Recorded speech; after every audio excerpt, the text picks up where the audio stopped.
Bonjour et bienvenue dans cette nouvelle vidéo. Donc, nous allons continuer avec la notion de sous-espace vectoriel. Et donc, je vais vous rappeler les 4 propriétés, d'accord, pour affirmer qu'un ensemble donné est un sous-espace vectoriel d'un espace vectoriel donné. Donc, vous voyez, vous avez la première propriété. Là, vous avez V qui est déjà un espace vectoriel. H, un ensemble donné. D'accord. Pour justifier qu'un ensemble donné est un sous-espace vectoriel d'un espace vectoriel, je montre d'abord que le H est vraiment un sous-ensemble. Puis le vecteur nul, d'accord, de V appartient à H.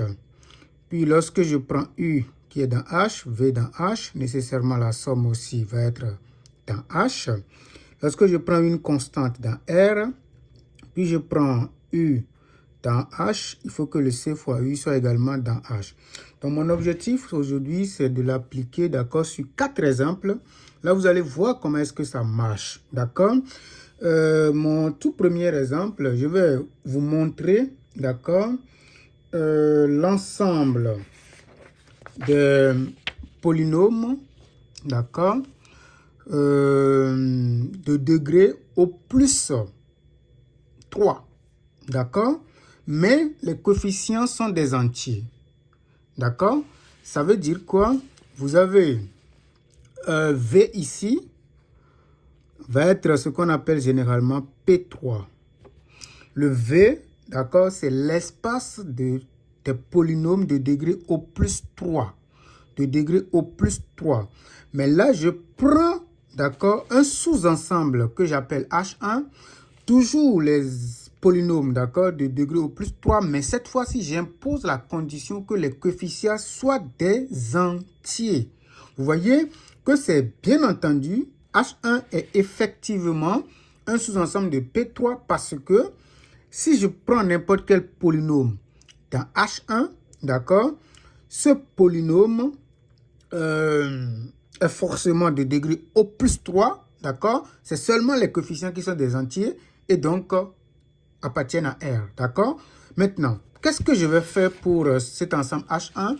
Notre objectif ici, c'est de justifier que H1 est vraiment un sous-espace vectoriel de P3. D'accord? Donc, qu'est-ce que je fais? N'oubliez pas les propriétés. Premièrement, est-ce que le H1 est vraiment une partie de V? Ça, on vient de le dire. Le 2, est-ce que le vecteur nul de P3, c'est-à-dire le polynôme nul, n'oubliez pas ça, c'est le polynôme nul. Vous voyez? 0 plus 0t plus 0t carré plus 0t au cube, c'est vraiment le polynôme nul. D'accord? Est-ce que ce polynôme nul, est-ce qu'on peut affirmer que ça appartient effectivement à H1? Oui, pour être dans H1, il suffit que les coefficients de votre polynôme soient que des entiers. Vous comprenez maintenant?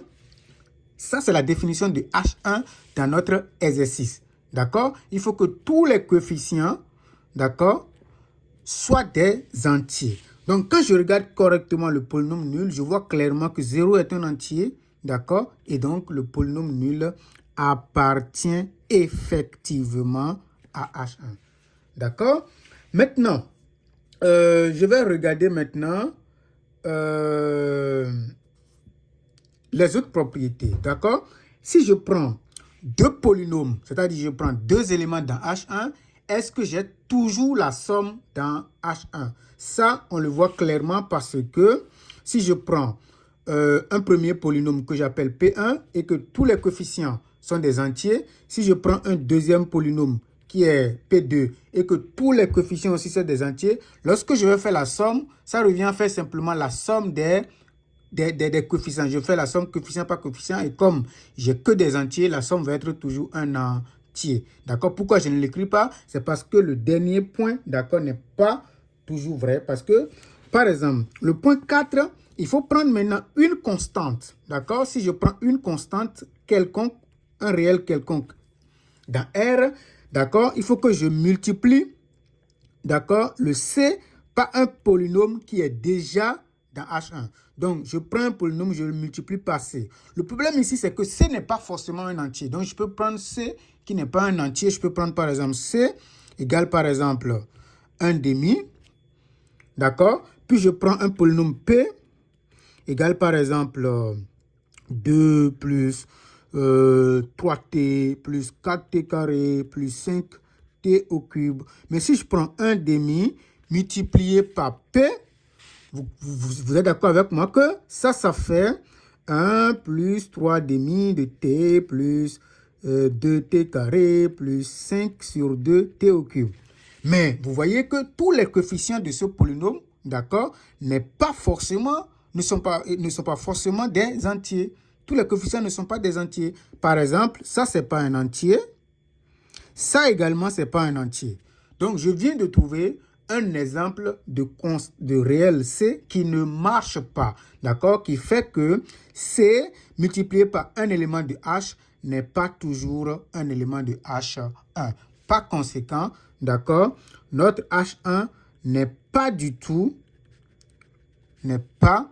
un sous-espace vectoriel de notre V de départ.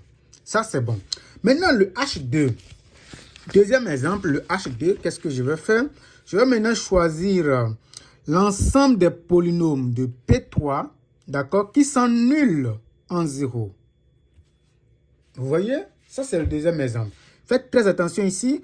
Nous prenons les polynômes de degré au plus 3, d'accord, tels que P de 0 donne exactement 0.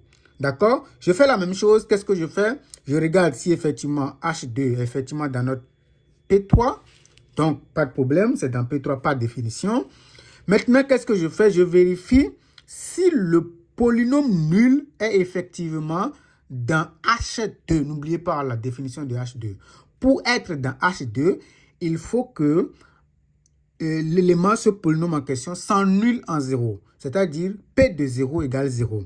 Mais lorsque je prends le polynôme nul, c'est le polynôme qui vaut 0 partout. Donc, si je calcule l'image en 0, je tombe toujours sur 0. Donc, le point 1, ça marche. D'accord? Maintenant, je vais choisir deux polynômes P et Q dans H2. P est dans H2. Q aussi dans H2. D'accord?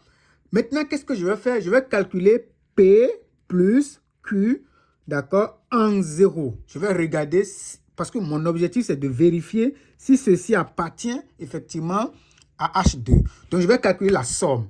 D'accord? Si je calcule la somme, je vais regarder maintenant la somme en 0. Donc, la somme en 0, par définition, ça va être P en 0 plus Q en 0. D'accord? Mais, puisque P est déjà dans H2, ça veut dire que P en 0, c'est 0. Ça, c'est la définition de H2. Puisque Q aussi est déjà dans H2, ça veut dire que Q en 0 aussi donne 0. Donc, quand je fais la somme, je trouve 0. Et donc, P plus Q appartient effectivement à H2. Donc, le point numéro 2 est vérifié également. D'accord? Le dernier point, il faut que je choisisse maintenant une constante. Et puis, je prends également un polynôme P. Donc, c'est ça que je vais faire maintenant. Ça, c'est le polynôme P que je choisis dans H2. N'oubliez pas, comme c'est dans H2, ça veut dire que P de 0 donne 0. Mais je calcule maintenant la constante, le C fois le P. Pris en 0, ça va être C multiplié par P de 0. D'accord? Mais C multiplié par P de 0, c'est égal à 0. D'accord? D'accord? Donc, ça va faire C multiplié par 0. P de 0 est 0 simplement parce que P est pris dans H2. Donc, C fois 0, c'est 0. Conclusion, d'accord, ça veut dire que CP, C fois P, ceci est effectivement dans H2. Donc, ce point également est vérifié. Puisque tous les points sont vérifiés, d'accord, qu'est-ce que je vais dire maintenant? Je vais conclure que H2 est effectivement un sous-espace vectoriel de notre V. C'est correct? Ok, nous allons passer maintenant au troisième exemple. D'accord? Ça va être un peu joli à voir. Ça, maintenant, nous avons le troisième exemple où nous choisissons maintenant, d'accord, les polynômes de P3 toujours qui sont sous cette forme. AT carré, d'accord? Les polynômes qui sont seulement sous cette forme, d'accord? Donc, qu'est-ce que je fais? Je vais commencer par vérifier si le polynôme nul, par exemple, d'accord, appartient à H3, d'accord. Pour être dans H3, il faut simplement s'écrire sous cette forme. Donc, c'est très important de regarder la définition donnée parce que c'est seulement avec cette définition qu'on fait la preuve. Donc, qu'est-ce que je fais ici? Le vecteur nul, c'est-à-dire le polynôme nul pris en T, je peux l'écrire effectivement sous cette forme. Ça, c'est 0. D'accord? Tout le monde le sait. Donc, effectivement, le O de V, c'est-à-dire le vecteur nul de P3, est effectivement dans H3, simplement parce qu'on peut l'écrire sous cette forme. C'est la forme qui nous intéresse ici. Maintenant, je vais choisir deux polynômes. Le P, je le mets sous cette forme en disant que c'est AT carré. Ça, c'est le P. Je prends maintenant le Q sous cette forme en disant que c'est BT carré. D'accord? Maintenant, je vais essayer de faire la somme. Quand je fais P de T plus Q de T, l'objectif, c'est de voir si je peux l'écrire sous cette forme également. Mais quand je fais ça, je peux faire ce qu'on a. Je peux mettre en évidence le T carré. Et donc, j'ai ici A, puis ici, j'ai le B. Vous comprenez? Donc, ça veut dire quoi? Ceci, c'est effectivement, on voit clairement que P de T plus Q de T s'écrit effectivement sous la forme 1 réel fois T carré. Donc, comme ça s'écrit sous la forme 1 réel fois T carré, je peux conclure que ceci est dans H3. Je fais la même chose pour le dernier point qui consiste à prendre un réel C, puis maintenant à le multiplier par un polynôme, d'accord, un élément de H3. Donc, je prends un polynôme, le polynôme, je le mets sous la forme de AT carré. Ça, c'est le polynôme P, d'accord, je prends maintenant C multiplié par AT carré. Vous êtes d'accord avec moi que quand je fais ce produit, ça donne exactement C fois A, le tout multiplié par T carré. Et donc, on voit clairement que C fois P de T aussi est sous cette forme. Puisque c'est sous cette forme, la conclusion finale, d'accord, c'est que H3 est également un sous-espace vectoriel de P3, l'ensemble des polynômes de degré au plus 3. Maintenant, je vais vous donner un exemple, un dernier exemple, où je vais utiliser maintenant les matrices, d'accord? N'ayez pas peur si vous n'avez pas encore vu la notion sur les matrices, d'accord? On va faire d'autres vidéos, d'accord, qui aborderont la notion sur les matrices. Donc, M de 2, c'est l'ensemble des matrices carrées, d'accord? L'ensemble des matrices carrées. Ça, c'est la forme générale. C'est l'ensemble des matrices carrées d'ordre 2. D'accord? Maintenant, je prends ce sous-ensemble-là, c'est-à-dire les matrices qui sont sous cette forme, mais que la position A de 1, d'accord? Ça, c'est la position A de 1 qui donne 0 chaque fois. Chaque fois que la position A de 1 donne 0 pour une matrice donnée, je dis que cette matrice-là appartient à H4. C'est ça la définition de H4. Donc, il faut comprendre correctement cette définition-là. Donc, premièrement, qu'est-ce que je fais?